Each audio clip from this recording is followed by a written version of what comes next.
Our citizens now know what to do to protect themselves and their families.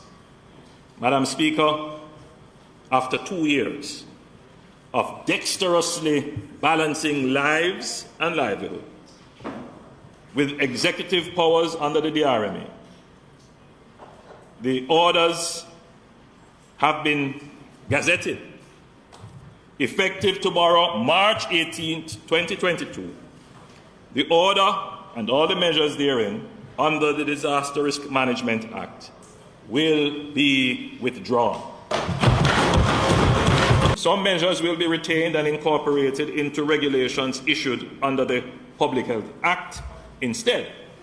These are: 1, the requirement for persons who test positive to isolate, the requirements for laboratories to protect the privacy and identity of persons testing for Covid-19, hand washing and sanitizing measures, and 4, mask wearing in enclosed spaces to which the public has access, for example, supermarkets, banks, collectorate of taxes, will be retained until April 15, 2022.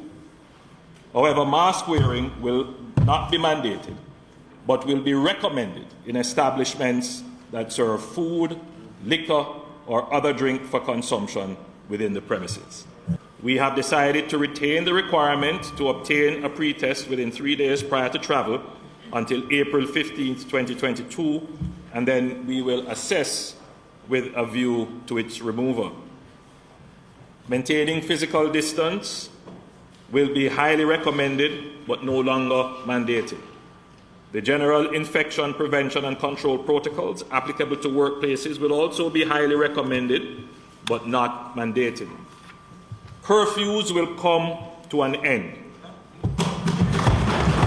The prohibition on entertainment, Madam Speaker, will now be lifted as of tomorrow, March 18, 2022.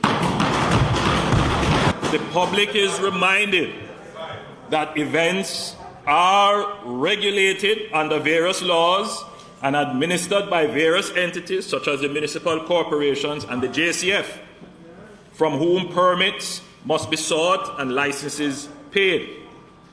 The permits granted will include a condition that the number of persons in any venue must be below 70% of the capacity.